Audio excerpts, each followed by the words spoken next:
For this training session, we're going to cover how you enter and reconcile your procurement card. For this training session, I've opened both the test system and the production system on my desktop. We're going to start with the test system.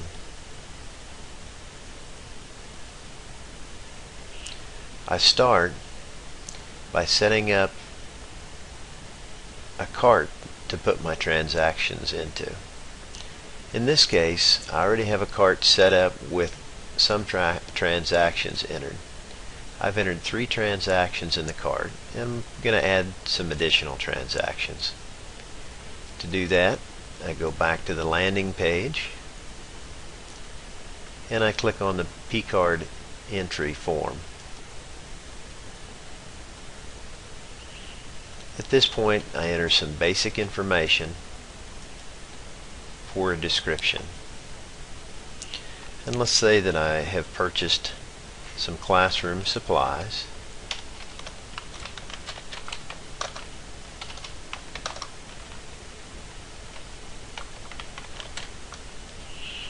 And I purchased those items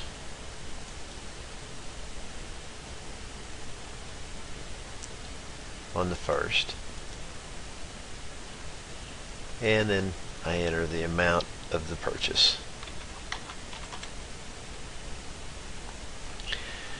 The PCard entry form is a very basic form. What we're trying to do is just get the basic information into the Guerrilla Marketplace so we can match it with a bank transaction. The last thing that I do is go ahead and attach an invoice. For purposes of this exercise, I've already scanned in the invoice, so all I have to do is go choose it from the file and attach it.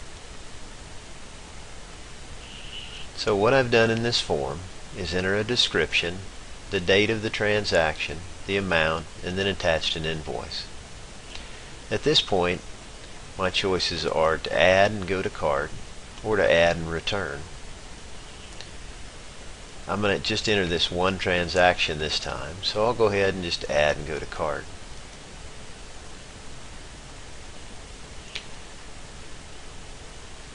This automatically opens the cart, and you can see your transaction right here added to the other 3 transactions that you already have in the cart. You'll notice the supplier for this cart is just simply BPC supplier. There are the descriptions that I entered for the other transactions and the amounts. At this point, if I clicked proceed to checkout, it would take me through the requisition process. The requisition process is covered in another training video. So now I'm going to go over to the production side and show you what these transactions look like when they reach the production side and when they reach the reconciliation piece of the software. So I'll click over here.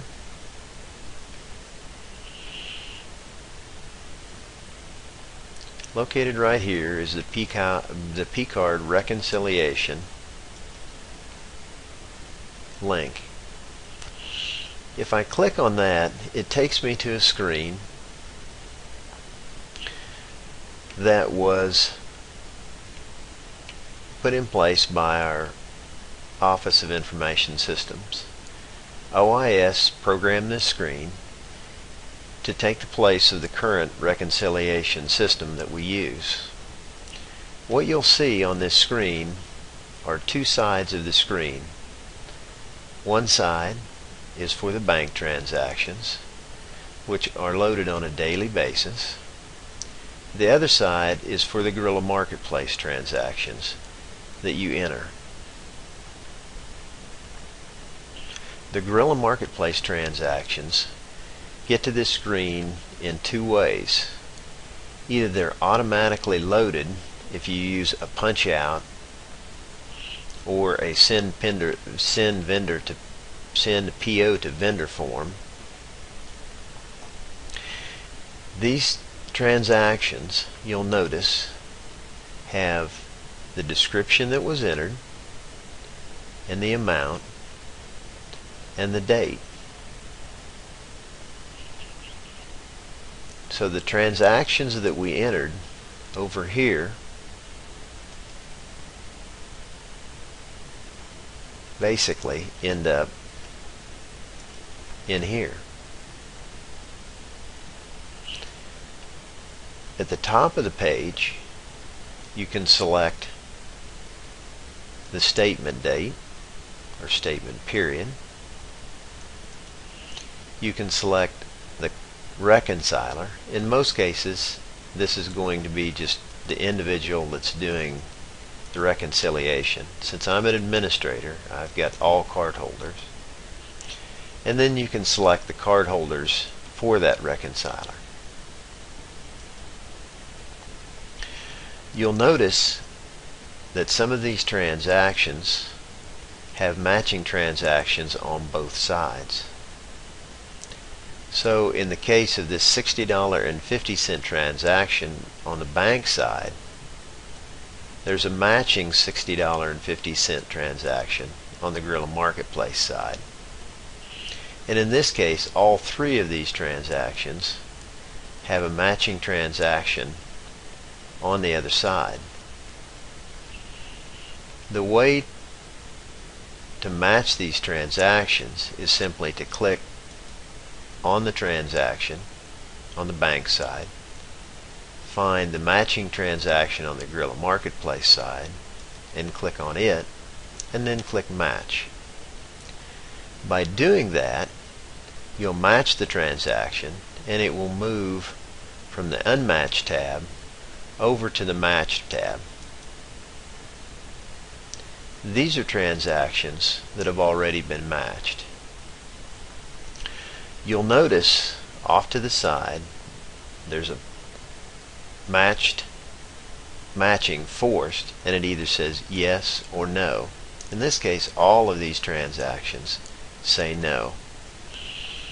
If they said yes, basically that means that you forced the transaction to match over on the unmatched side by clicking a bank transaction and a Guerrilla Marketplace transaction and then clicking Match. To unmatch these transactions, if they are automatically matched, which means that the bank transaction and the Guerrilla Marketplace transaction, the system will look at those and say these transactions match based on the date and the transaction amount. If you don't agree with the matching, you can simply click Unmatch.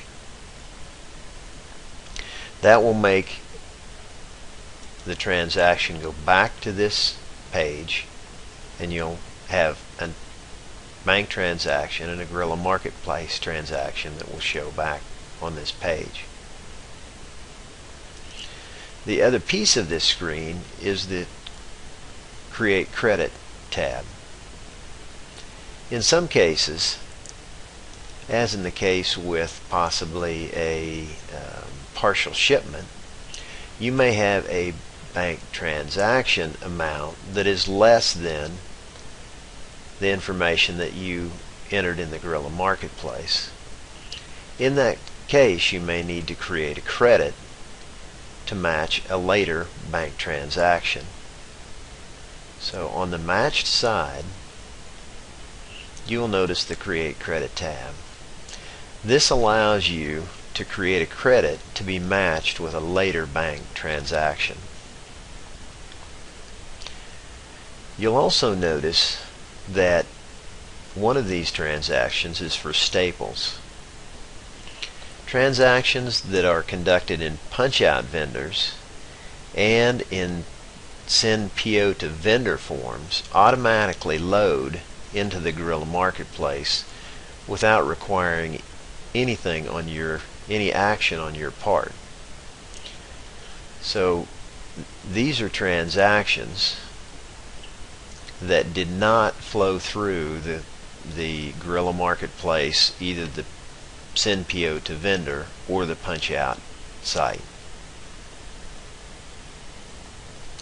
Let's look at one more card holder.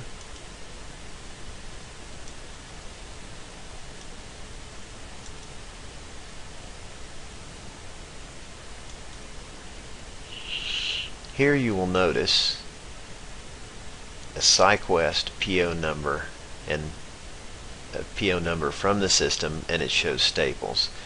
This was a transaction that was automatically loaded. This transaction was entered in the BPC entry form. And these are transactions that have been downloaded from the bank that are waiting for a matching Guerrilla Marketplace transaction. This concludes this training session. The purchasing office will be doing additional training on the BPC reconciliation piece of the Guerrilla Marketplace. Thank you.